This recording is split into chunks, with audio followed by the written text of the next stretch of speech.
Bom, então a gente vai começar agora a primeira mesa do nosso seminário com o tema O Contexto Internacional da Realidade Brasileira.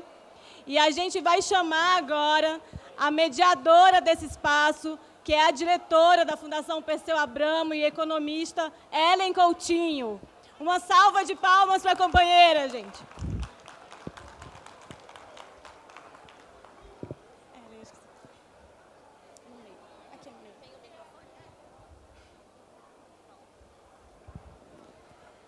Ellen, é com você agora. Bom trabalho.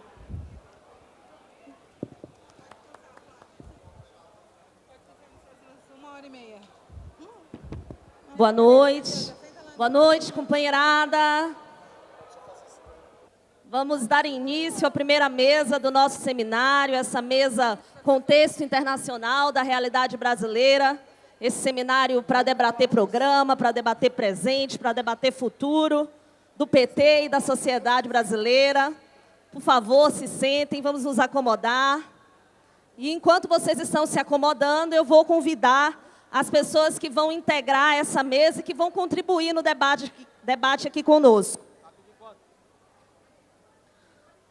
Nessa mesa nós teremos o doutor José Luiz Fiori, doutor em Ciência Política pela USP, com pós-doutorado em Economia Política pela Universidade de Cambridge, professor titular aposentado e professor permanente do Programa de Pós-Graduação em Economia Política Internacional na Universidade Federal do Rio de Janeiro. Também teremos Pedro Silva Barros, pode subir, pesquisador na equipe permanente do IPEA desde 2009, foi diretor de Assuntos Econômicos da Unasul entre 2015 e 2018 e é autor de vários estudos e publicações sobre a América Latina. Bem-vindo, Pedro. Contaremos também com Marcelo Zero, sociólogo, especialista em relações internacionais e assessor da bancada do PT no Senado. Bem-vindo, Marcelo. Convidar também para a mesa Mojana Vargas, doutora em Estudos Africanos pelo Instituto Universitário de Lisboa, é docente no curso de Relações Internacionais na Universidade Federal da Paraíba e coordenadora do NEAB, o FPB, Núcleo de Estudos e Pesquisas Afro-Brasileiros e Indígenas. Bom, agradecer aos nossos convidados, à nossa convidada, pela presença, pela contribuição aqui conosco e passar para vocês um pouco do que é essa mesa e como vai ser a dinâmica do nosso dia hoje. O objetivo dessa mesa é analisar as principais dinâmicas geopolíticas, econômicas e sociais no cenário mundial contemporâneo, com foco na ascensão da China, o potencial dos BRICS, a importância da Índia e do continente africano. Além disso, ela visa também refletir sobre o avanço da ultradireita, as divisões da esquerda e sobre os obstáculos à integração latino-americana e sul-americana. Por fim, o objetivo dessa mesa também compreender os impactos das guerras na Ucrânia e na Palestina. Vou informar vocês sobre a dinâmica da nossa mesa antes da gente passar para o nosso primeiro convidado. Nós teremos o debate e logo após nós iniciaremos as perguntas. Serão 10 perguntas ao todo. 5 perguntas serão feitas por quem nos acompanha online e 5 perguntas serão feitas pelo público presente com as fichinhas que estão na ecobag de vocês. Essa sacolinha do seminário que vocês receberam contém umas fichinhas para que vocês possam fazer suas perguntas por escritos. Teremos aqui nas laterais pessoas que estarão recolhendo essas fichas. Depois que as pessoas recolherem essas fichas, elas serão sorteadas e nós teremos 5 perguntas do público aqui presente. Essas perguntas serão paritárias. Entre as 5 online e as 5 do público presente, nós vamos buscar a paridade. E agora, vou pedir mais uma vez que vocês se acomodem para que a gente possa convidar o nosso primeiro orador, o nosso primeiro debatedor. Por favor, vamos sentando, acomodando, para que a gente possa ouvir o professor José Luiz Fiori.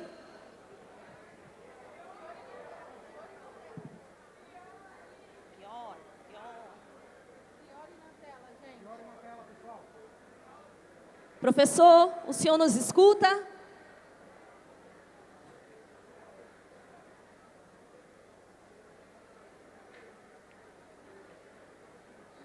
Pronto, perfeito. Lhe escutamos também. Muito obrigada por participar aqui conosco, pela contribuição. E a fala está com o senhor por 20 minutos.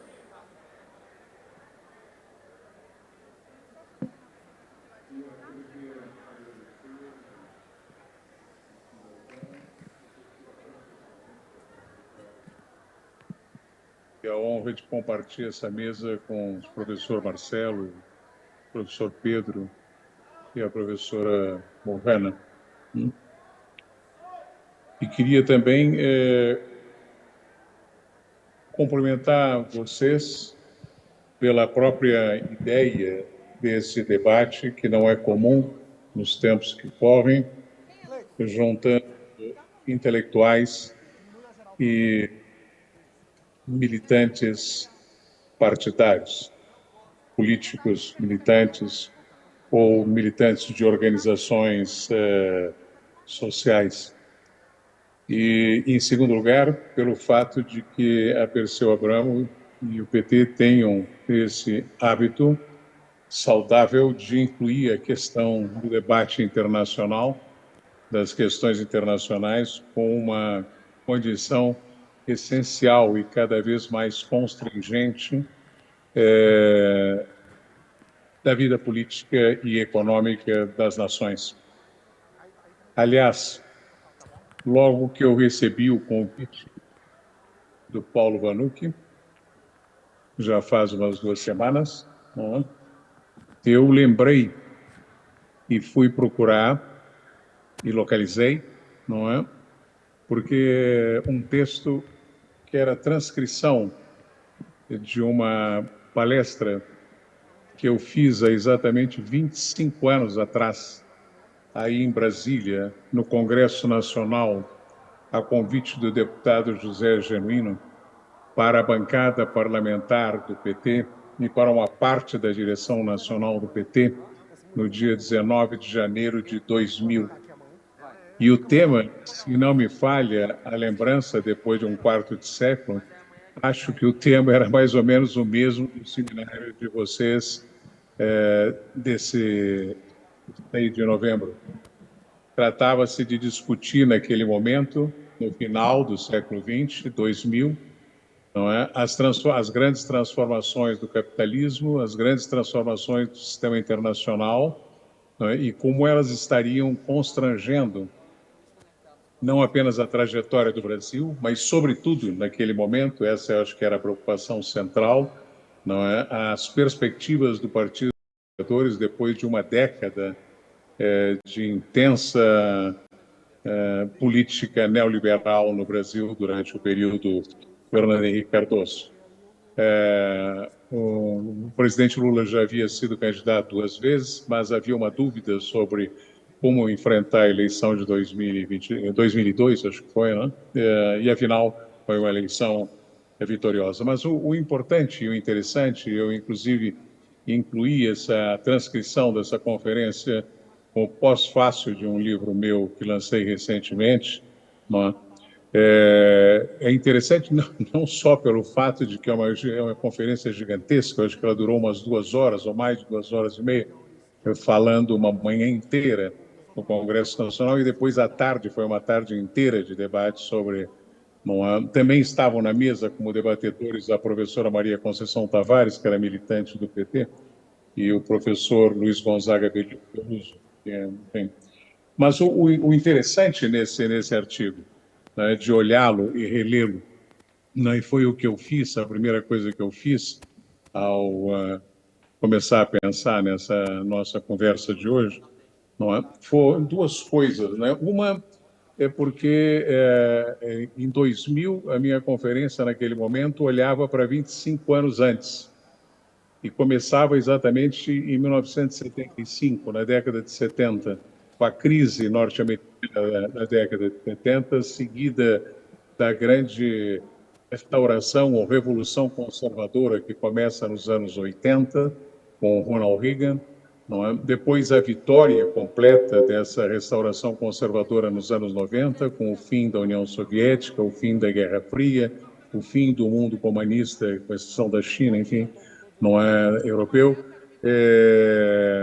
e uma espécie de perda de rumo da social-democracia europeia frente à apoteótica vitória liberal, cosmopolita e norte-americana dos anos 90. Olhava-se para trás e via-se isso. E o interessante é que, se vocês olham, se hoje a gente olha daqui para 2000, não é? São 25 anos também, e, portanto, completam-se 50 anos desse ciclo, não é? E vocês perceberão, se por acaso tiverem interesse em se debruçarem sobre a história, né, que os Estados Unidos viveu uma crise e deu uma resposta nos anos 80, que veio a ser essa revolução conservadora que vem até os nossos dias, e que, nesse momento, os Estados Unidos estão vivendo uma crise e estão se preparando para dar, de novo, uma nova resposta na tentativa de reconquistar o poder que, de certa maneira, declinou, que não perderam, mas declinou tanto lá atrás, nos anos 70, quando eles perderam a Guerra do Vietnã, quando depois perderam o Irã com a Revolução Islâmica, enfim, várias derrotas que eles tiveram nos anos 70, entende? Como agora também, de novo, no Afeganistão, no Iraque, na Síria e por aí vai, não é? Então, existe uma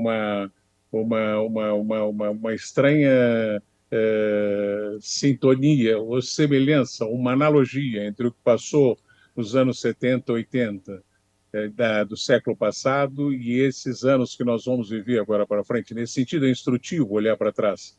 Até na sucessão do presidente Carter pelo presidente Reagan, mais ou menos análoga à do presidente Biden pelo presidente Donald Trump, não é?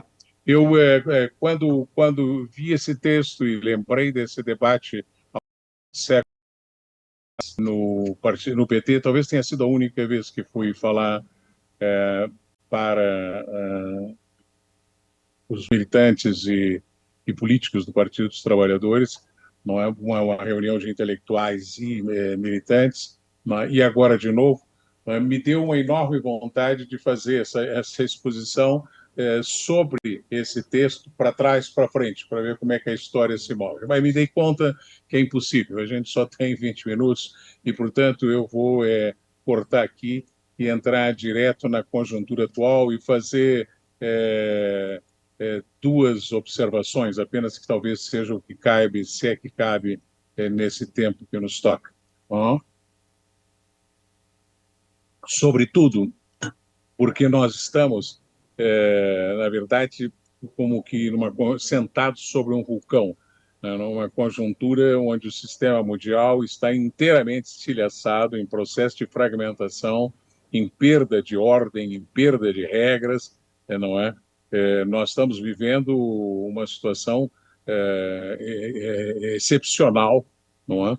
De conflitividade por todo o mundo e de descontrole, isso com a inexistência de potências ou grupo de potências, mesmo que seja a OTAN, com capacidade de controlar conflitos que vão escapando, não é?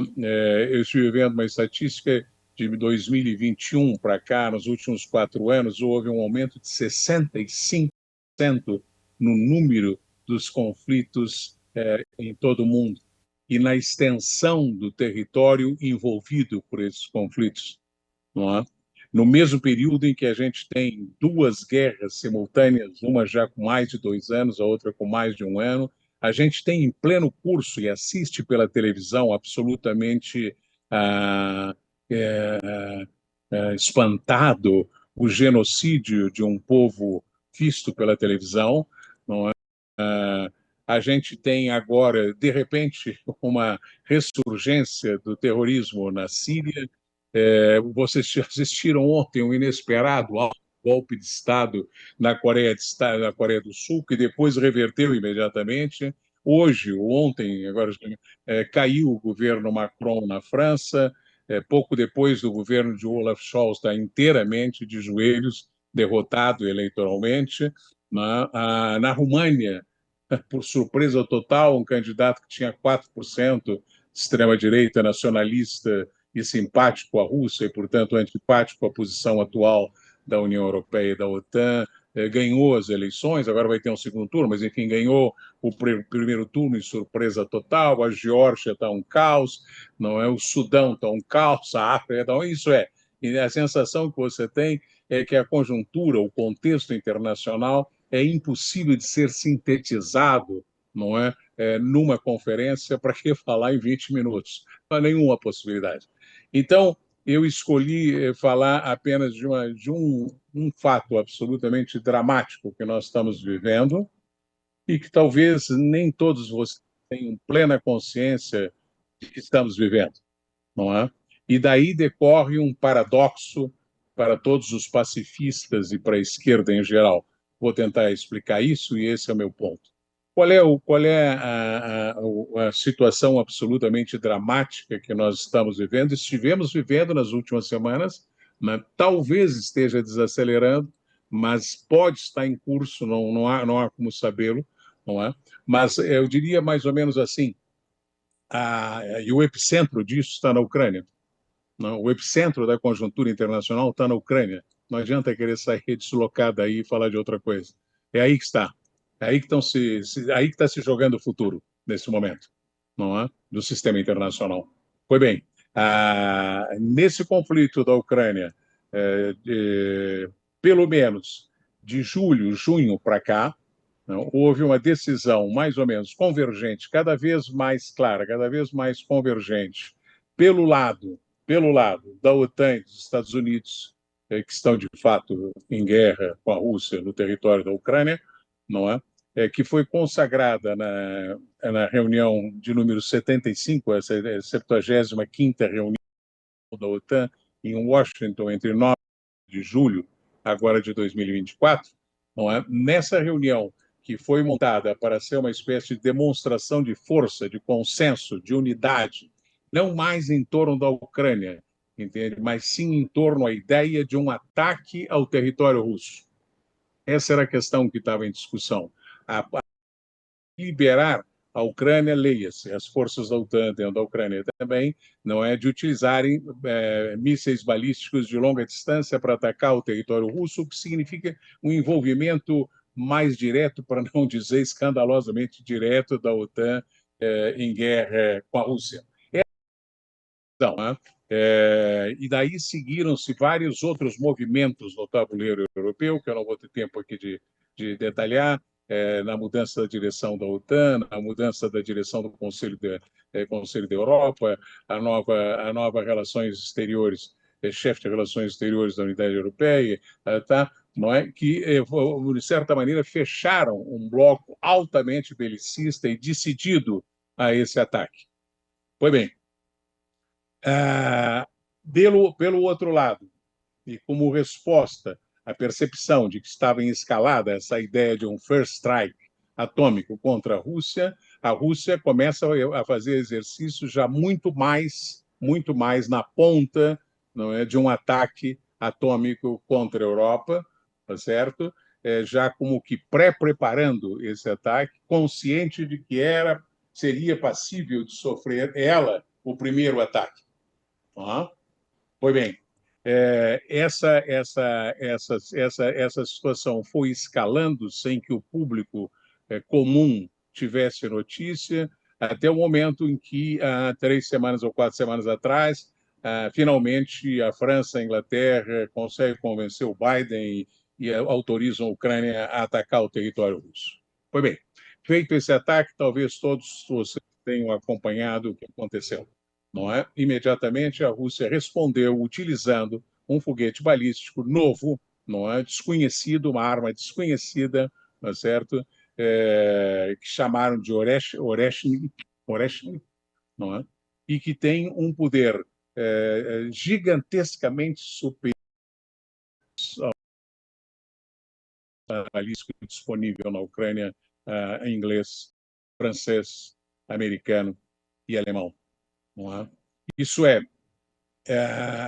Vladimir Putin já havia feito um discurso em 2018 das novas armas da Rússia e deixando claro, nós temos um armamento que é superior ao de vocês tecnologicamente, é mais destrutivo que o de vocês. Muito bem, ninguém deu atenção a esse discurso, tá certo? Pois agora os russos usaram uma parte desse armamento, aliás, nenhuma das armas que o Putin havia anunciado em 2018, é uma outra, tá certo? Com a capacidade de perfurar o solo, quase de uma bomba atômica, e, portanto, de liquidar todas as coisas que estão escondidas no subsolo da Ucrânia, ou da Alemanha, ou da Polônia, enfim, onde estão as bases da OTAN. Isso foi um aviso gigantescamente agressivo, tá certo? Mas surpreendentemente inteligente, porque foi feito sem arma atômica, porém deixando claro que é possível utilizar armamento atômico e atingir qualquer alvo dentro da Europa em poucos minutos, sem que exista defesa hoje nenhum dos países do mundo contra essa arma. Isso, mais ou menos, meus amigos, corresponde ao que os Estados Unidos fizeram em Hiroshima e Nagasaki em 1945, quando lançaram as duas e únicas bombas atômicas sobre população civil e a guerra acabou. Isso é onde toda a humanidade olhou e disse: contra isso não há o que fazer, está encerrado.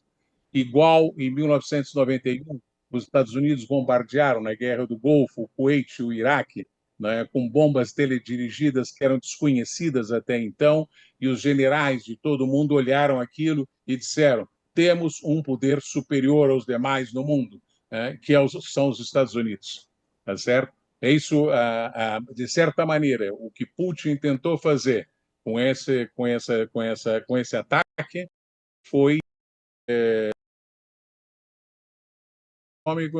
é divertido.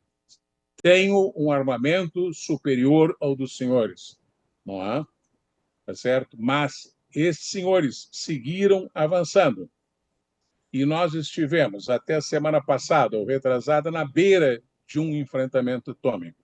Eu digo na beira porque tenho otimistamente, não é, a ideia de que possam terem pesado três na desaceleração dessa ofensiva liderada, em última instância, pelos Estados Unidos e um presidente que está em final de mandato, mas três coisas talvez tenham feito. A primeira, obviamente, foi a derrota do Joe Biden, ele diretamente, depois da Kamala Harris, não? Foi a desintegração súbita e simultânea do governo alemão, do governo francês, o Ken Steiner, o inglês que foi recém-eleito, está com o prestígio dele lá embaixo, enfim, quer dizer, houve a União Europeia fez assim, tá certo? E a terceira, que talvez seja um certo bom senso, que foi perceber e reconhecer que, se por acaso der um passo à frente, a destruição na Europa vai ser muito grande. Pois bem, frente a essa situação, o grande paradoxo é que hoje, no mundo, os pacifistas, e eu diria que todos os progressistas que são pacifistas, entende, olham e esperam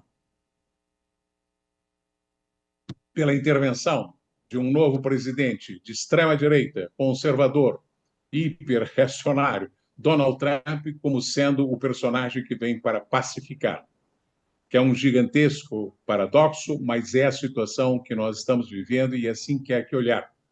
Entretanto, eu diria a vocês que, a despeito da disposição de Donald Trump de tentar desativar o conflito da Ucrânia, o conflito de Gaza, não é? Vocês têm que ter claro o seguinte, duas ou três coisinhas. Uma, não é que Trump pode ter as excentricidades que quiser, ele não caiu do céu, ele não é uma invenção do zero. Os Estados Unidos têm duas grandes estratégias de longo prazo, uma democrata e a outra republicana, que foram desenhadas depois do fim da Guerra Fria. As duas apontam na mesma direção, seja quem for a pessoa que esteja no comando, e seja o caminho que ele adote. Isso é a manutenção da supremacia americana no mundo, né, contra qualquer tipo de contrincante poder que surja em qualquer lado. Isso vale para os democratas, vale para os republicanos. A diferença de Trump é que a sua estratégia, como ele diz, é pela força e, portanto, abandonando o messianismo catequético dos democratas, à la Blinken, Sullivan e outros, não é? Que são como monges ideológicos. A ideia do Trump é que A supremacia americana deve ser imposta com base nos interesses americanos e não em valores universais que não existem, entende? E pela força que os Estados Unidos têm, econômica, financeira, tecnológica, comercial. Ponto. Esse é o jogo. Tá certo? Pois bem, ele entrando com isso, e vou já terminando, porque eu acho que os 20 minutos devem estar acabando, é uma corrida contra o relógio, né? Eu acho que isso posto, não é, a possibilidade do Trump com relação à China não deve mudar, porque, na verdade, a posição democrata e republicana com a China é mais ou menos a mesma, né? É convergente. Tá certo? E, portanto, a China já foi declarada como o principal adversário dos Estados Unidos do século XXI. Está solto encerrado. Portanto, não mudará nada. Pode haver acordo pontual aqui e ali, mas, por outro lado, a China está muito mais preparada do que no primeiro mandato do Trump, não será surpreendida mais pelo Trump, e, pelo que já começou a demonstrar, vai responder pau a pau cada ataque que o Trump fizer do ponto de vista comercial, tecnológico ou financeiro. No Oriente Médio, a posição dos democratas e dos republicanos é mais ou menos a mesma também, apesar de que os republicanos dão o dobro de apoio a Israel e, portanto, não é impossível que o Trump, em algum momento, permita, que nem o Reagan fazia, sempre com a mão de terceiros e não diretamente a dos Estados Unidos, que Israel ataque o Irã. Não é impossível, não é impossível. Mas a situação está muito mais complicada do que no primeiro mandato dele, porque a Arábia Saudita se aproximou do Irã, a Turquia agora se aproximou do Irã e da Arábia Saudita para defender o Assad na Síria, portanto, o tabuleiro é extremamente mais complicado. Por fim, isso é o que importa, não é? Duas coisas. Com relação à Rússia, não é? Que é a grande diferença com os democratas, não é provável que a coisa seja simples. Não é provável que a coisa seja simples, porque Trump está pensando em propor uma negociação com a Rússia para resolver o problema da Ucrânia, não é? E dos territórios da Ucrânia que foram tomados pela Rússia, quando, na verdade, a Rússia considera a guerra na Ucrânia como uma guerra hegemônica, não é uma guerra contra a Ucrânia, é uma guerra contra a OTAN, contra os Estados Unidos, e que foi feita depois de que a Rússia ter apresentado, em dezembro de 21, entende, uma proposta para os Estados Unidos e para a OTAN para refazer os pactos geopolíticos do pós-Guerra Fria. Essa era a proposta. E é isso que a Rússia está se propondo. Ela não tomou a Ucrânia apenas para defender os russos que estão lá. Entendeu? Que as pessoas tentam tapar os olhos e não querer ver é que ela está questionando a ordem baseada em regras do Blinken, Biden, blá, blá, blá, blá, blá, e todos os acordos geopolíticos feitos depois do fim da União Soviética e da Guerra Fria. E isso não é fácil, porque se Trump resolver fazer isso, ele vai enfrentar a Europa e, portanto, provocará uma divisão séria com a Europa, tá? E um enfrentamento crescente da Europa, então, separadamente com a Rússia. O quadro não é muito bom pela frente. Uma última palavra, para não dizer que não falei da América Latina e da periferia. Eu diria que no projeto internacional de Donald Trump, que é a grande variável e incógnita que está aí no cenário internacional nas próximas semanas, é inteiramente relevante. A África e a América Latina são inteiramente relevantes. Se a América Latina tiver alguma relevância, é graças ao Marco Rubio, que foi para a Secretaria de Defesa, e que esse, sim, apesar de ser um trumpista, republicano trumpista, é do tipo ideólogo neoconservador à la Blinken. Isso é ideólogo messiânico, catequético, anticomunista, enfim, essa coisa toda, que deve fazer com que ele provoque a Venezuela, ou tente fazer na Venezuela o que o Ronald Reagan fez na Nicarágua, entende? Financiando os contras. E no caso do Brasil, certamente o governo americano, Donald Reagan, deverá utilizar a pressão econômica, sobretudo, chicotando por um lado e oferecendo bananas pelo outro. As bananas serão oferecidas na medida em que o Brasil, basicamente, abra mão de qualquer sensibilidade por uma intervenção na Venezuela e que se afaste paulatinamente do BRICS, o que me parece difícil. Fico por aqui para ficar exatamente em 20 minutos. Depois, se for o caso, temos muito mais, mas não cabe e eu vou ser obediente, até porque o horário já está tarde e eu também tenho compromissos mais à frente. Obrigado. Obrigada, professor José Luiz Fiore. Relembrando a nossa dinâmica. Vamos consertar as cadeiras? Relembrando a nossa dinâmica enquanto reorganiza aqui as cadeiras no palco, nós temos as pessoas aqui da equipe do seminário que estarão passando, recolhendo as perguntas de quem tiver perguntas. As perguntas são feitas através do cardzinho que está na ecobag de vocês, na sacola de vocês. A turma do Zoom, que também tiver perguntas, tem um link para vocês enviarem as perguntas. Serão 10 perguntas, as perguntas serão sorteadas e paritárias. Então, a equipe está aqui para passar para recolher e online também ela pode ser enviada. E já vou passar a palavra para o Pedro Barros. Alô, boa noite. Grande satisfação participar desse espaço. Saúdo a presidenta Gleisi Hoffmann, Paulo Okamoto, presidente da Fundação Perseu Abramo, muito obrigado pelo convite. Esse seminário aqui sobre a realidade brasileira, começar com uma discussão sobre o cenário internacional, apresenta para a gente o desafio que está colocado para o Brasil no mundo nesse momento, que não é pequeno, né? Eu vou trazer aqui algumas reflexões. Bom, a grande maioria aqui, imagino, não me conhece, né? Eu sou Pedro Silva Barros, funcionário do IPEA, Instituto de Pesquisa Econômica Aplicada, do Ministério de Planejamento e Orçamento do Brasil. E estou aqui provavelmente porque eu participo do Grupo de Conjuntura Internacional da Fundação Perseu Abramo, que se reúne a cada 2 semanas. Então, boa parte das reflexões que eu farei aqui faz parte daquele debate, ainda que, obviamente, eu não fale aqui pelo grupo, né?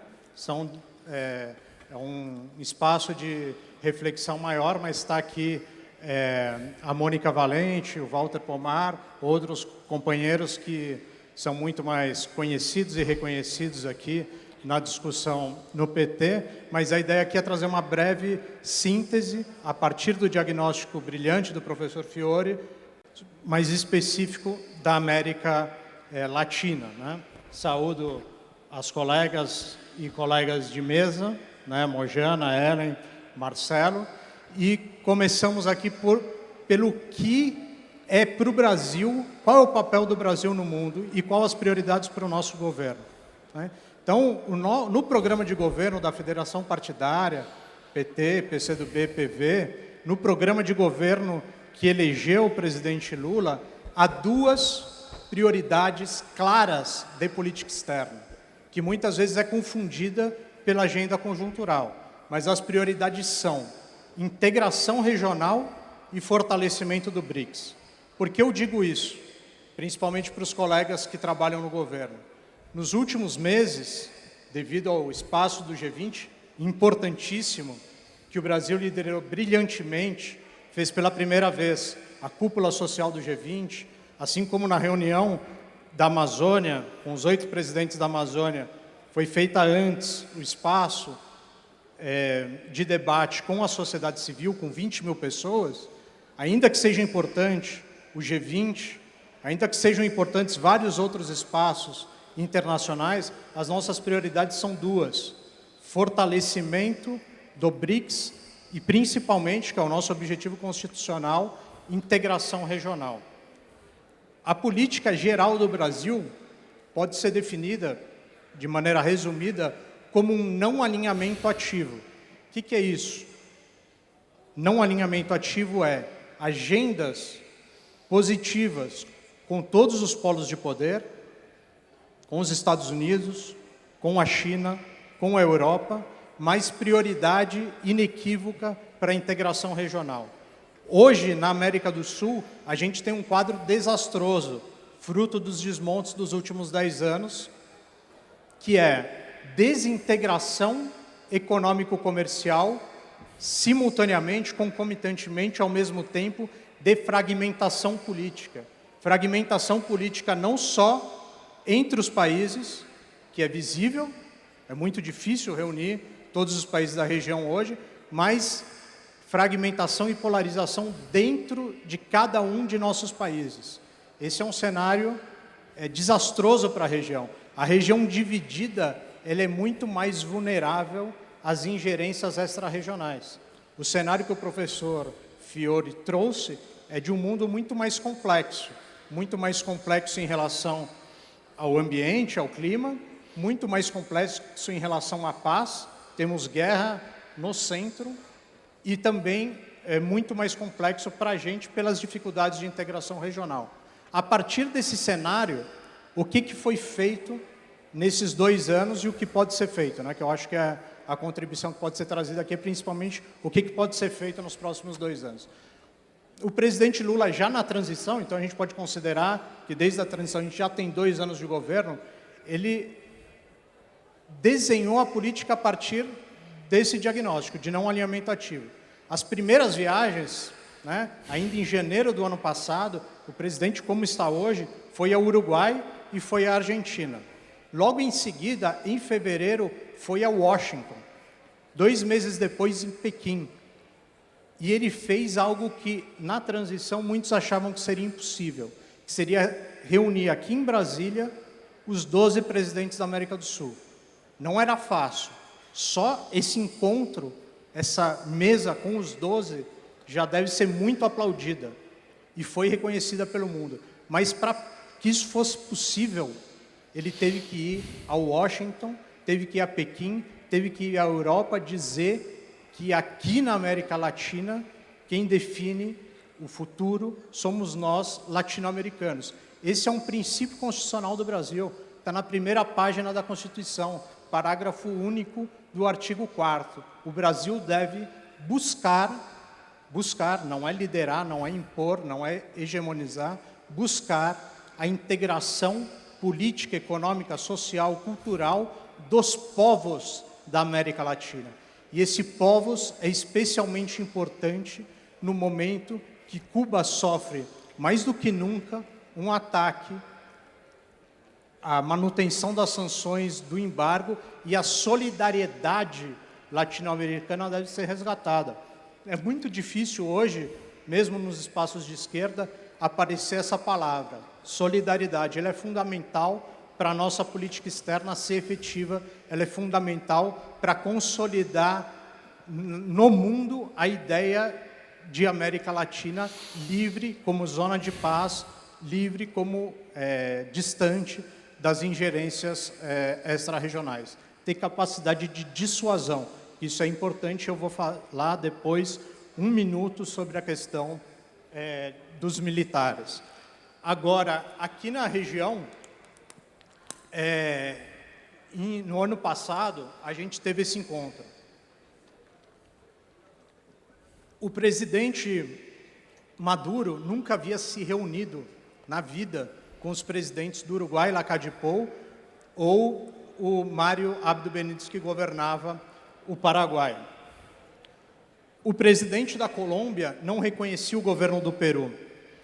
O presidente do Equador, à época, o Guillermo Lasso, ano passado, não falava, não conversava com o presidente Alberto Fernandes da Argentina. E aqui em Brasília foi feito esse consenso. Se chegou a um acordo curto, com 9 pontos, e além do consenso, tem as propostas que o presidente Lula apresentou, que são 10 pontos para discussão, para a retomada da integração regional, que é muito difícil nesse momento. Nesse 1 ano e meio depois da reunião do consenso de Brasília, pouco pôde ser feito. Foram definidas 17 prioridades, mas a situação regional ficou muito mais complexa. E é bem claro para todos aqui a complexidade que é ter uma agenda positiva com a Argentina de Milei, de um lado, numa mesma mesa que a Venezuela de Nicolás Maduro. Não é simples, mas nunca foi fácil a integração regional. E construir uma agenda positiva com todos é o objetivo histórico do Brasil, e só um governo do Brasil, como o governo do presidente Lula, que tem clareza sobre a soberania nacional, pode construir, pode liderar. Então, a importância desse governo para o mundo não é pequena. O PT é referência também para os países vizinhos, e a gente deve dar o exemplo. E o exemplo que o Brasil deu ao mundo no período imediatamente anterior não foi favorável. Qual foi a ação do Brasil sobre a Venezuela nos governos Bolsonaro e Temer. Foi tentar isolar, asfixiar a Venezuela. E quem sofreu? O governo da Venezuela se manteve. Quem sofreu foi o povo venezuelano. O que o governo Bolsonaro fez com a Venezuela, o governo Lula, não pode fazer com a Argentina. Para atrapalhar o governo do Milei, não. O que a gente tem que ter uma agenda positiva com a Argentina também, porque o nosso compromisso constitucional é com os povos da América Latina. E como fazer nos próximos 2 anos, que é o grande desafio, para a gente ter uma agenda positiva. Há algumas áreas concretas, né? Por exemplo, que o Ministério do Planejamento lidera hoje, a melhoria da infraestrutura regional. Fazer e promover iniciativas que favoreçam o comércio intrarregional, que às vezes parece pouco, porque só 12% do comércio do Brasil com o mundo é com a região. Mas esse comércio que a gente tem com a região é muito mais acessível às pequenas e médias empresas, geram muito mais e melhores empregos. Ele é um primeiro passo de internacionalização para as nossas empresas também. Uma startup brasileira não vai começar a exportar para a China, nem para os Estados Unidos, nenhuma chance disso.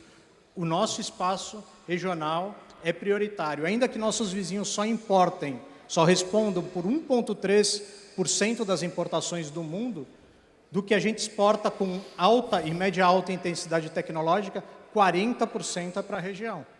Do que a gente exporta para a China, só 3% é industrializado. O nosso comércio com a China é muito importante, garante o nosso superávit. Mas para a China a gente exporta 3 produtos: minério de ferro, petróleo e soja. Multiplicamos por várias vezes nos últimos anos, mas é insustentável e é impossível a gente reproduzir isso nos próximos anos. Temos que construir com a China uma agenda de qualidade. Isso tem impacto direto na adesão ou não do Brasil à Rota da Seda. A gente não deve aderir isoladamente. Um cenário de alguns países da região vinculados profundamente com um polo de poder e outros países da região vinculados profundamente com outro polo de poder é um desastre. O nosso esforço, e o meu tempo acabou, é reconstruir a governança regional para estabelecer como região relações positivas com os principais polos de poder. Então aqui são só algumas ideias gerais, evidentemente há vários estudos do Instituto de Pesquisa Econômica Aplicada sobre isso, e eu passo a palavra agora ao Marcelo Zero. Obrigado. Obrigada, Pedro. Vou chamar para falar o professor Marcelo Zero. Bom, em primeiro lugar, agradeço a oportunidade de estar aqui. Eu vim convocado para falar sobre um tema um tanto desagradável, que é o tema Trump, né? Eu vim aqui com meus alfarrábios, que poderiam estar nas mãos de William de Ockham na Idade Média, a maioria é manuscrita mesmo, não há nada digital. Também para trazer aos senhores, além das minhas 2 mãos, o sentimento do mundo, né, que é anterior às fronteiras, né? Eu trabalho há algum tempo nessa questão de política externa e,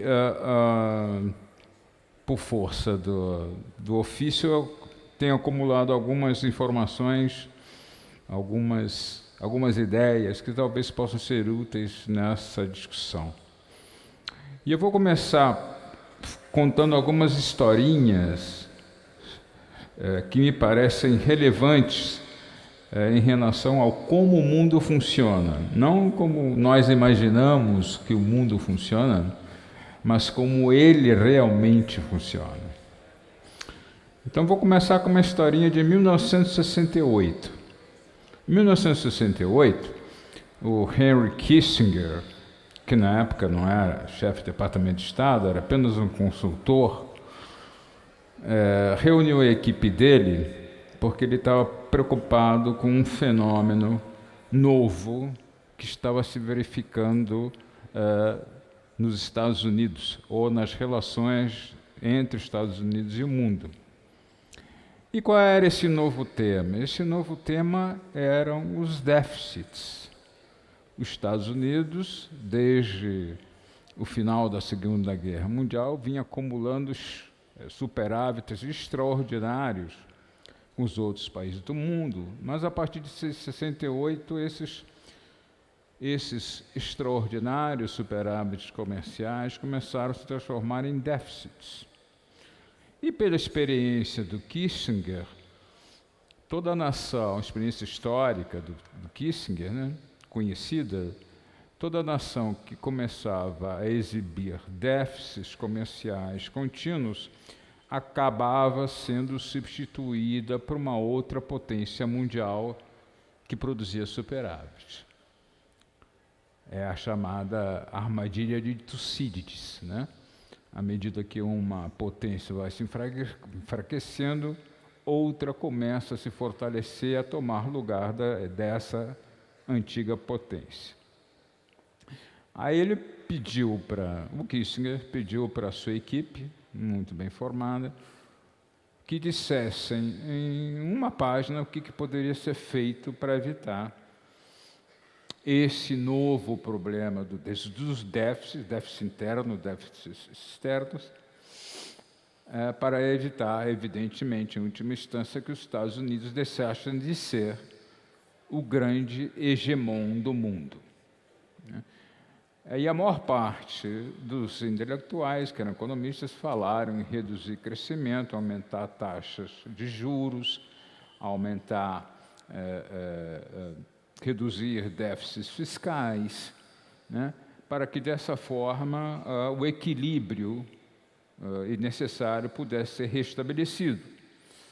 Muito provavelmente, o Roberto Campos, se lá estivesse, teria escrito uma coisa muito semelhante ao que todo mundo escreveu. Mas teve uma exceção muito interessante. Um sujeito chamado Paul Volcker afirmou exatamente o contrário. Ele afirmou que os Estados Unidos não deviam se preocupar com déficit. Pelo contrário, os Estados Unidos tinham que triplicar os seus déficits.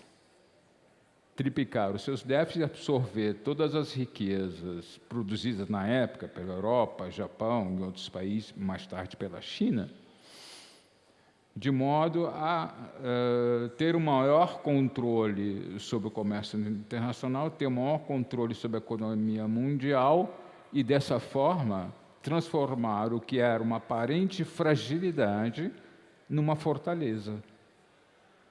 E isso foi feito. Isso foi feito. Logo depois, os Estados Unidos abandonaram o padrão ouro, né? E a partir desses momentos, dessas decisões políticas tomadas, o mundo passou a financiar os déficits norte-americanos. Nós, Europa, Japão, China, etc., financiamos os déficits comerciais, os déficits internos dos Estados Unidos. Na época perguntaram, mas como isso será possível? Isso vai gerar inflação, isso vai gerar desequilíbrios. E o Paul Volcker e outros disseram, não, absolutamente não. Na medida em que você preserve o dólar como moeda de intercâmbio comercial, mas muito mais importante que isso, institui o dólar como a grande reserva de valor mundial, esse estratagema financeiro vai funcionar perfeitamente, com alguns ou outros desequilíbrios, alguns ou outros ajustes, mas essa vai ser a pedra fundamental da hegemonia norte-americana no mundo. E eles estavam certos, porque isso continua até hoje, não é? Isso continua até hoje. Essa é a primeira história. A segunda história diz respeito a um outro sujeito chamado Zbigniew Brzezinski, que conta que é uma história mais de cunho geopolítico. O Brzezinski escreveu na Foreign Affairs, em 1993, um estudo que ficou muito famoso, que depois deu origem ao seu grande livro, Grande Tabuleiro de Xadrez, sobre uma geoestratégia para a Eurásia. O que o Brzezinski dizia na época? Após o colapso da União Soviética, no início da década de 90, que o controle da Eurásia é absolutamente fundamental para o controle do mundo, né? Porque na Eurásia, na época, você tinha os dois, além dos Estados Unidos, que estava fora da Eurásia, você tinha os dois grandes polos econômicos em desenvolvimento, o polo da Europa e de um lado, e do outro lado o polo do Pacífico, e no meio você tinha um país gigantesco chamado Rússia, que estava se desmilinguindo, né? Então, o que o Brzezinski disse era o seguinte: nós temos que aproveitar esse momento histórico para impor nossa hegemonia na Eurásia, conquistar a Eurásia, e dessa forma nós vamos manter a nossa hegemonia no mundo inteiro. O Brzezinski, inclusive, previa uma divisão territorial da Rússia. Uma parte ficaria sob o domínio do Pacífico, outra sobre o domínio da Europa, né? E uma outra parte central seria, digamos assim, hegemônica para os próprios russos, né?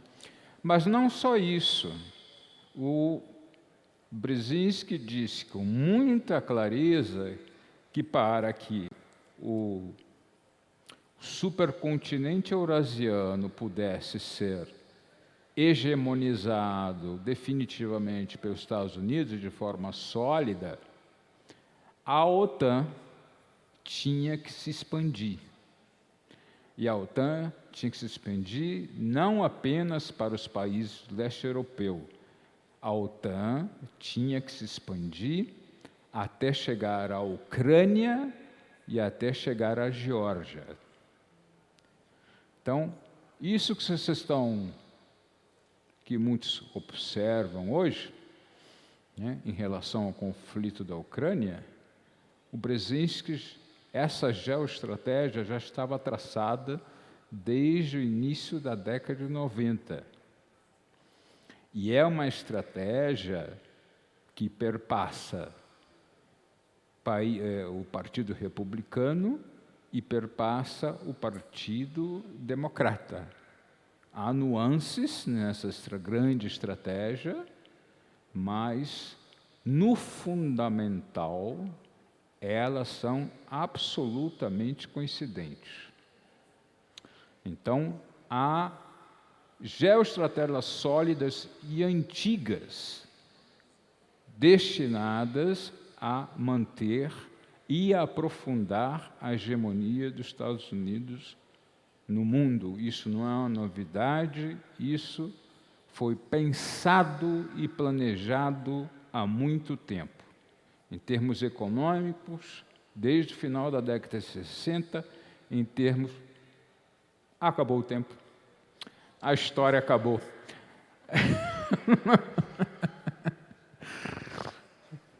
Bom, o que eu poderia dizer, então vou terminar então com uma outra historinha sobre Putin. O Putin, em 2017, ele deu uma entrevista, ele é muito irônico, sarcástico até, mas em 1917 ele deu uma entrevista para o jornal conservador francês Le Figaro. E ele, obviamente, fizeram as perguntas de praxe sobre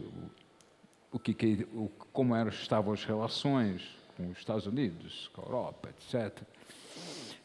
E ele falou o seguinte: olha, eu tento negociar muitas coisas novas, muitas coisas interessantes, tanto com a Europa quanto com os Estados Unidos, porque eu quero a paz, eu quero que a Europa seja, eu quero que a Rússia seja um país integrado à Europa, seja um país integrado ao Ocidente.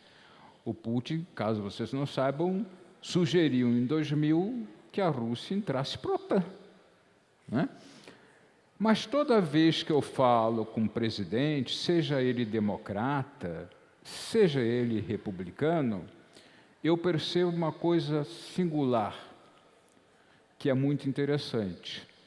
Esses presidentes se reúnem com pessoas que vestem ternos pretos, iguais aos meus, mas com uma diferença. Alguns desses senhores usam uma gravata azul, que é o símbolo do Partido Democrata, e alguns outros envergam um terno preto igual ao meu, só que com gravatas vermelhas, que é símbolo do Partido Republicano. Mas em todas as vezes que isso acontece, disse o Putin, o presidente volta com um discurso diferente. Ele diz: olha aí, nós conversamos de fato sobre isso, nós acordamos de fato isso ou aquilo, mas me disseram, e esse me disseram se refere ao Deep State, né? Se refere ao que chamava-se antigamente de establishment, dizem o seguinte: as coisas não são bem assim. Isso não vai poder ser feito por causa disso, disso, disso, disso, disso. Então, essas 3 conversinhas é para mostrar que há uma sólida bipartisan estratégia de controle dos Estados Unidos no mundo, estratégia que é militar, que é diplomática, que é geopolítica e que é fundamentalmente financeira hoje em dia, né? Ao controlar a moeda de valor, ao controlar as trocas comerciais, os Estados Unidos controlam o mundo tal como ele é. E eu vou acabar essa minha intervenção contando uma última história que é bem interessante sobre isso. A Angela Merkel tinha feito um esforço, lá para 2013, muito grande para conseguir um acordo sobre o programa nuclear iraquiano. Um acordo que o Brasil tinha conseguido, foi sabotado pelos Estados Unidos, mas depois os países europeus, principalmente a Angela Merkel, tentou fazer. Só que em 2018 estava tudo preparado, né, para se fazer o anúncio, as empresas alemãs estavam doidas para entrar no Irã, porque o Irã tinha e tem muitas deficiências e demandas que as empresas alemãs poderiam prover, mas o Trump disse não vai ser feito o acordo. A Angela Merkel, obviamente, não gostou da história e disse que sim, que o acordo seria feito, que a Alemanha mantinha a sua palavra, os outros países europeus mantinham a sua palavra e que estava tudo pronto para que esse processo de cooperação com o Irã se dinamizasse. Só que no dia seguinte que ela fez esse anúncio político, as grandes empresas norte-americanas as grandes empresas alemãs, Volkswagen, ThyssenKrupp, etc., disseram: me desculpem, presidenta, premier, mas nós não vamos fazer mais nada daquilo que a senhora tinha planejado. E a Angela Merkel perguntou: por quê? Porque nós vamos sofrer sanções. Se nós fizermos o que a senhora quer, os Estados Unidos já disseram que vão nos tirar das preferências comerciais e que poderão, inclusive, nos tirar do sistema de pagamento do SWIFT, e com isso nós vamos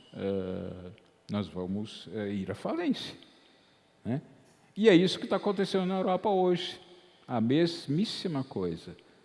A Europa, que não apita mais nada, principalmente a Alemanha, está indo à falência por causa de uma imposição dos Estados Unidos, que querem que a Europa permaneça subalterna e se submeta aos ditames da nova Guerra Fria, que tentem impor aos demais países do mundo, inclusive ao Brasil, a ideia de que não pode haver competidores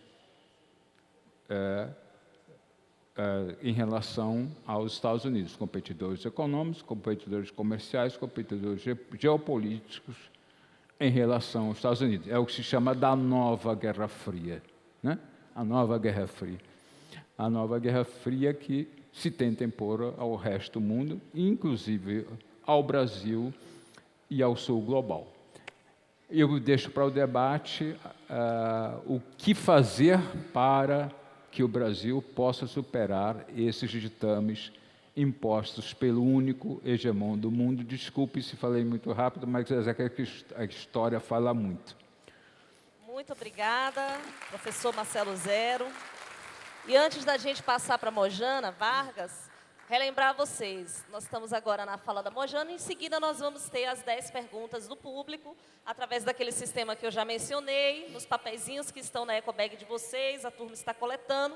As perguntas serão sorteadas, serão 5 aqui do público presencial e 5 de quem está online. Então, quem ainda tiver perguntas, por favor, faça agora, pois ao final da fala da Mojana nós já teremos o sorteio. Passar agora, então, para a Mojana Vargas. Certo. Bem, obrigada. Boa noite a todas as pessoas aqui presentes. Está saindo o som? Tá.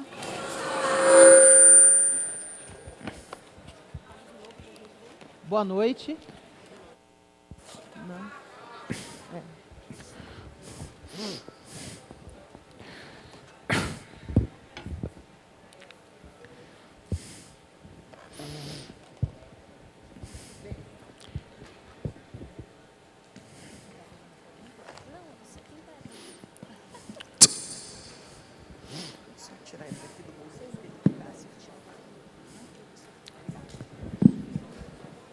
Bom, sim, agora sim. Bem, boa noite a todas as pessoas aqui presentes, todas as pessoas que estão nos ouvindo via Zoom.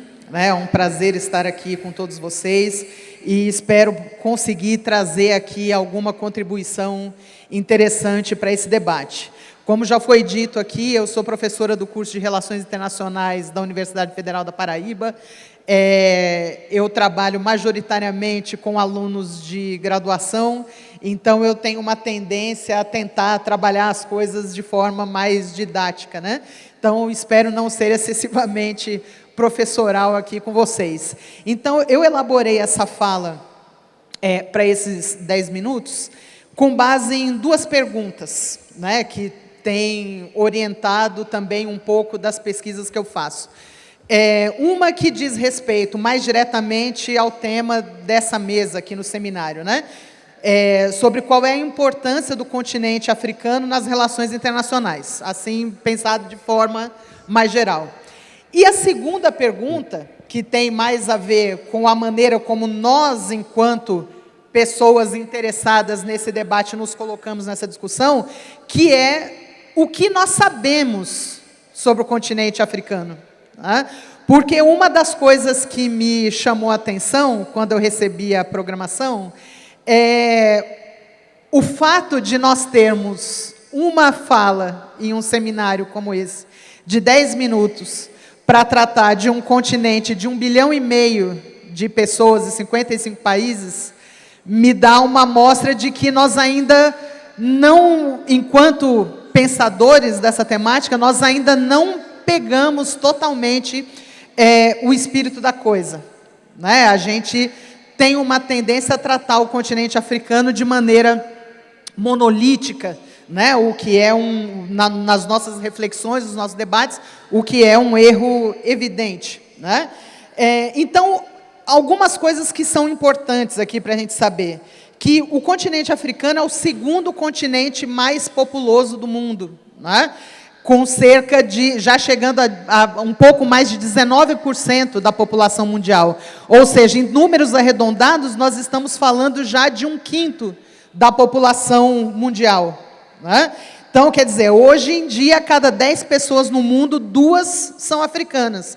E nas próximas décadas, esse número vai aumentar. Né? Porque o continente africano é o continente no qual que tem a maior taxa de natalidade atualmente, né? Com uma média de 4 filhos por mulher, enquanto todos os outros continentes do mundo, inclusive a Ásia, tem tido números decrescentes. Né? A Ásia com 1,9 por mulher, a América do Norte com 1,6, e a Europa com 1,4.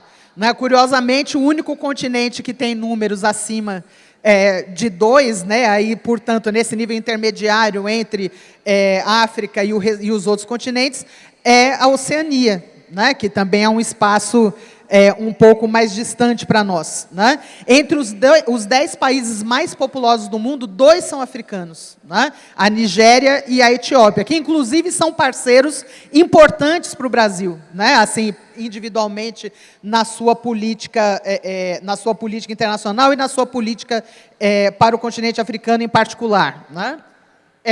Das 20 economias com crescimento mais acelerado no mundo em 2024, 11 são africanas. Tá? Então, o Níger, o Senegal, Líbia, Ruanda, Costa do Marfim, Etiópia, Benin, Djibouti, Tanzânia, Togo e Uganda.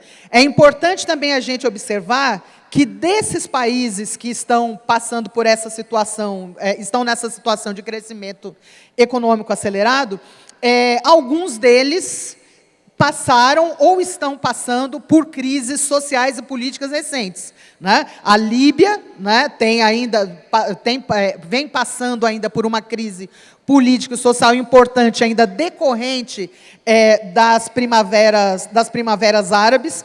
O Senegal teve uma eleição também recente, na qual se elegeu um candidato à esquerda, né, do espectro político, com um projeto nacionalista, e o Níger, né, teve um golpe de Estado também recente, está inclusive é um dos países que está suspenso, né, da participação na União Africana por conta dessa mudança inconstitucional de regime. Né? Globalmente, o PIB do continente africano deve crescer entre 2024 e 2025 a uma média entre 3,8% e 4,2%. Né? São projeções do Banco Africano de Desenvolvimento. Né? Que é uma média, né? Essa estimativa é um valor superior às médias globais que estão previstas para ficar entre 2,9% e 3,2%.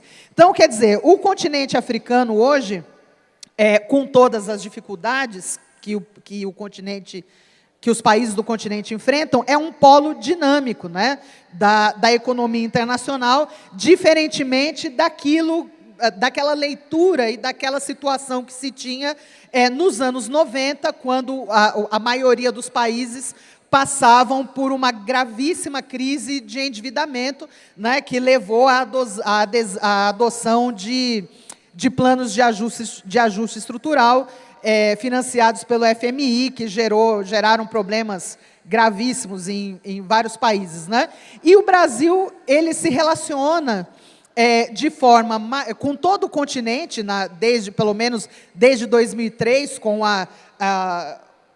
a adoção de uma nova abordagem, né, a atuação internacional brasileira, que incluiu o continente africano entre as prioridades da política externa brasileira, né, e se relaciona diretamente com os blocos internacionais, né, que envolvem, os blocos regionais, que envolvem parte considerável do continente africano, com interesse particular para os BRICS, né, como um polo de articulação econômica, e para as OPACas, que é uma articulação importante no contexto dessa construção geopolítica em torno do Atlântico.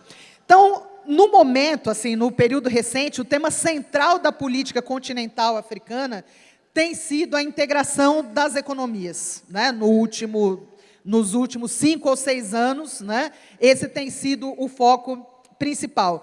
E o continente, de forma geral, por meio da União Africana, tem adotado diferentes estratégias de construção de novas parcerias, com o objetivo de impulsionar e de fazer avançar esse processo de integração, né?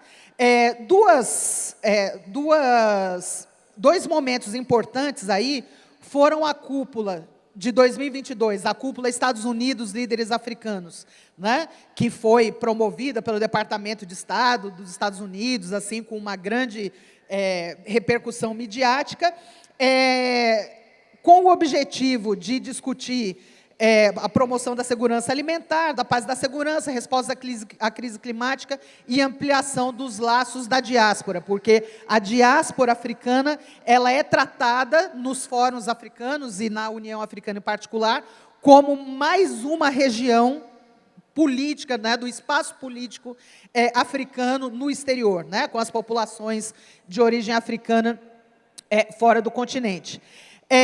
No meio dessa discussão da cúpula, 2 temas fundamentais, né, foram levantados e funcionaram como uma espécie de obstáculo ali, né? Uma diz respeito à defesa dos direitos humanos e à promoção de regimes democráticos, né, no continente africano. Um tema que foi, inclusive, objeto de uma reunião específica entre o presidente Biden e os presidentes da República Democrática do Congo, do Gabão, que tinha acabado de passar por um golpe de Estado, inclusive, a Libéria, Madagascar, a Nigéria e a Serra Leoa. E aí, vejam, por que essa questão ela é importante? Porque eu concordo com algo que o professor José Luiz Fiore falou no início, que é a falta de relevância que o continente africano tem, sempre teve e continua tendo na política externa dos Estados Unidos. O envolvimento norte-americano com o continente africano é muito baixo, é muito restrito, né? Mas essa postura do presidente Biden, ela também não foi casual e nem fruto de uma mudança de visão dos Estados Unidos na época, né? Isso foi uma resposta ao crescimento da atuação daquilo que a gente chama de atores não tradicionais no continente africano, né? Quem são os atores tradicionais no continente? São os antigos colonizadores, né? Portugal, Espanha, França, Inglaterra e Holanda, né? Principalmente. Agora, do início dos anos 2000 para cá, com o crescimento, com a expansão da atuação chinesa, outros países que não tinham uma relação tradicional com o continente africano também ampliaram essa participação. E 2 atores aí, além da China, chamam a atenção, né? Um é exatamente a Rússia, né, que realizou uma cúpula com líderes africanos logo em seguida, em 2023, né, com o objetivo de articular ali a ampliação das relações econômicas entre a Rússia e os países africanos, mas, sobretudo, com o objetivo de promover uma articulação política internacional de reforço do multilateralismo e da multipolaridade, da atuação política multipolar no cenário internacional, né? Buscando romper, por um lado, o isolamento político russo e, por outro lado, também criar outras opções de articulação política internacional dos países africanos, como nós vemos no G20, no G77, e na participação da União Africana, agora, nessa última reunião do G20 que houve aqui no Brasil. Claro que esse processo não se faz sem contradições, né? Por um lado, se há uma busca coletiva dos países africanos de reforçar o movimento de integração, há também visões diferentes, e não apenas diferentes, mas contraditórias, sobre esse processo de integração, né? Então, enquanto países como a África do Sul tratam esse projeto de uma forma mais voltada para o discurso tradicional do panafricanismo, países de uma promoção, de uma efetivação integral das independências africanas, países como Uganda, do Paul Kagame, e a Etiópia, né, sob o governo do Abiy Ali, né, do primeiro-ministro Abiy Ali, veem a integração africana como um caminho para uma projeção política e econômica mais avançada, mais ampliada de seus próprios países, né? Então, é importante que nós sejamos capazes de compreender essas contradições, e, para isso, nós temos que aprofundar o nosso conhecimento da realidade política dos países africanos e como eles se inserem no cenário internacional. Obrigada. Muito obrigada, professora Mojana. Eu estou falando o seu nome corretamente? Mojana. Pronto, muito obrigada, professora. E agora a gente tem um desafio para os nossos participantes aqui da mesa. Nós vamos ler as perguntas que chegaram do público, e as perguntas são direcionadas a cada participante que vai responder, e o desafio é que eles respondam essa pergunta em 2 minutos. Então, vocês precisam ser criteriosos e responder em 2 minutos, tá certo? A primeira pergunta que nós vamos fazer é do Reinaldo Marques de Souza, e é voltada para o Pedro Barros. E ela diz assim: é sabido que o Brasil busca o fortalecimento do BRICS, o não alinhamento às principais forças econômicas e a integração regional. Como lidar com os Estados Unidos, sabendo que o governo americano não vai aceitar passivamente que a sua hegemonia política e econômica seja quebrada, e que ele deve retaliar o Brasil através, por exemplo, da taxação de produtos brasileiros? O Brasil está preparado para enfrentar essa bastante provável ação americana? 2 minutos. Sim. Vamos lá, em 2 minutos. A pergunta já tem quase 2 minutos, mas vamos tentar respondê-la sinteticamente. A questão é articular as nossas ações para a América Latina com a dos BRICS. Por exemplo, o BRICS, a presidência é brasileira, de agora pelos próximos 12 meses. Quais são as prioridades? Integração financeira e energia. O que o Brasil deveria fazer? Reforçar essa agenda com a América do Sul também. Então, uma das ações, a primeira ação do presidente Roberto Campos Neto, internacional relevante, foi retirar o Brasil do Convênio de Pagamentos e Créditos Recíprocos da LAD, que foi um instrumento criado há décadas para fomentar o comércio intrarregional. O que o Brasil deveria fazer agora, aproveitando, inclusive, a mudança na presidência do Banco Central? É voltar ao CCR e liderar a sua atualização com instrumentos de pagamentos regionais.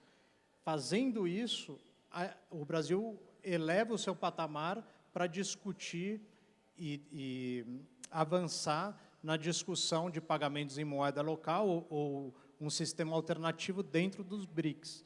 Essa articulação inibe algum tipo de sanção por parte dos Estados Unidos, ainda que, obviamente, ela possa vir. Mas os Estados Unidos, hoje, representam 11%, 12% do nosso comércio, muito menos da metade do que representava em 2000. Então, o mundo mudou e a governança global deve se adequar à realidade atual, e o Brasil deve ser parte do processo dessa atualização. Então, o ponto central é a articulação entre a agenda de integração regional com a outra agenda prioritária, que é o fortalecimento do BRICS. Obrigado. Muito obrigada, Pedro. Criterioso, 2 minutos. A próxima pergunta é da Andréa Matos, e ela é destinada a Mojana, professora Mojana. Não é necessário balizar as disputas no território ou pelo território a partir do potencial vocacional daquele espaço na perspectiva da produção de valor? A Ucrânia faz fronteira com a Bielorrússia, tem reserva de 17% de potássio. A título de formação e avanço, é fundamental alfabetizar a população sobre a vocação dos territórios e, por consequência, sobre o assédio às suas populações? Ela pergunta, ela faz um preâmbulo, se é necessário balizar as disputas no território a partir do potencial vocacional, e ela pergunta se, a título de formação e avanço, é fundamental alfabetizar, formar a população sobre esse potencial vocacional, para que ela saiba por que o assédio aos territórios. Bem, obrigada pela pergunta. Eu não sei se eu vou ser capaz de atender à expectativa da pessoa que perguntou, mas pensando sobre o continente africano, né, evidentemente que nós precisamos aprofundar o nosso conhecimento em geral, né, para que a gente, não apenas para informar a nossa população, assim, de forma ampla, mas para informar também a formulação das nossas agendas de política internacional, de política externa, para aquele continente, né? Nós temos, para vocês terem uma ideia, o Brasil tem programas de cooperação imensos com o continente africano, e nós, aqui no Brasil, nós extraímos muito pouco benefício desses programas que estão em atuação, porque nós estão em funcionamento, porque nós temos uma postura, em geral, de mão única, né? Como se nós, brasileiros, como uma potência emergente do Sul, pudéssemos, de alguma forma, atuar para gerar uma certa elevação do continente africano. A gente não trabalha isso como uma forma de interação. Tá? Os programas de cooperação educacional, por exemplo, que o Brasil tem com o continente africano, não tem quase nenhum impacto, por exemplo, nas nossas universidades, na formulação do nosso conhecimento sobre o continente, para que esse conhecimento possa vir a informar a formulação de políticas, né, de políticas públicas, de políticas de Estado para aquele continente. Então, é preciso a gente avançar muito nesse propósito. Muito obrigada, Mojana. Agora, o Paulo César pergunta para o professor Marcelo Zero. A possível moeda dos BRICS será realidade algum dia? Poderá competir ou até mesmo acabar com a hegemonia do dólar? O Brasil conseguirá ficar isento ou afastado da nova Guerra Fria? Antes de passar para o professor responder, só falar para vocês que nós encerraremos aqui às 10 horas. Faltam outras 2 perguntas, tá bom? Então, passa para o professor. A possível moeda dos BRICS será realidade algum dia? Ela poderá competir ou até mesmo acabar com a hegemonia do dólar? O Brasil conseguiria ficar isento ou afastado de uma nova Guerra Fria? Moeda dos BRICS, ou qualquer outra moeda, evidente que é possível. Evidente que é possível. Por quê? Porque os BRICS, especialmente a China, estão se expandindo no mundo de uma forma muito mais veloz do que os Estados Unidos, né? Então, por exemplo, hoje em dia, a China, com a ASEAN, tem um comércio 5 vezes maior do que os Estados Unidos. Hoje em dia, a China comercializa cerca de 280 bilhões de dólares com a África. Os Estados Unidos fazem comércio de apenas 40 bilhões com a Ásia, e, além disso, a China investe 2,5 vezes mais na África do que os Estados Unidos. Então, há uma grande superpotência que está num momento isolacionista, no America First, e você tem uma outra superpotência que está redesenhando a geoeconomia mundial. Então, é possível? É, mas é muito difícil. Por que é muito difícil? Porque não é uma decisão de governos, não é uma decisão ou uma mera articulação política de governos. Nós vivemos numa sociedade capitalista. Para que a moeda como reserva de valor, que isso que é mais importante, não é o comércio, como reserva de valor, seja realmente, possa ser substituída, o dólar pode ser substituído, pode haver outras moedas que sejam reserva de valor, é necessário que as empresas, que os indivíduos, né, não apenas os outros países, aceitem essa moeda como reserva de valor, como algo confiável, como algo que possa ser intercambiável. E isso, no contexto de uma sociedade capitalista, vai muito além de decisões políticas e geopolíticas. Embora essas decisões políticas e geopolíticas possam iniciar os primeiros passos para a constituição dessa moeda. Mas vai demorar muito e haverá muita resistência por parte do sistema de pagamento SWIFT e da hegemonia inconteste hoje em dia do dólar. Muito obrigada, professor Marcelo. Agora nós vamos para as últimas duas perguntas, vamos fazê-las das perguntas online.